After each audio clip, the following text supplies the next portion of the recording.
I've been thinking about this Baylor-Oklahoma State game this weekend, and everyone's talking about if they win really big, they're going to jump Ohio State, who sits at number 3 in the BCS standings. And it doesn't really make sense to me. Here's why.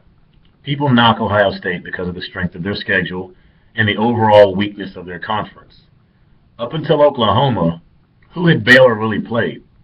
They pounded Oklahoma. It proved to us that Oklahoma is not a very good squad.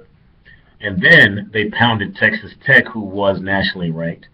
So if they pound Oklahoma State, does it mean Baylor is that good? Or does it mean that the Big 12 is just not a very good conference overall? And if that's the case, doesn't that mean that the conference is just as weak as the Big 10? So then how do you differentiate and say Baylor's better than Ohio State or vice versa? If it comes down to that and Baylor goes out and scores 60 points this weekend and beats Oklahoma State 60-20, I wouldn't move them above Ohio State because it would just show that the Big 12 is a weak conference. Baylor just happens to be the best team in it. Same as Ohio State has been pounding opponents, and they're just saying the Big 10 is a weak conference. Ohio State just happens to be the best team in it. So Baylor's pretty much in a situation, to me, they're darned if they do, they're darned if they don't.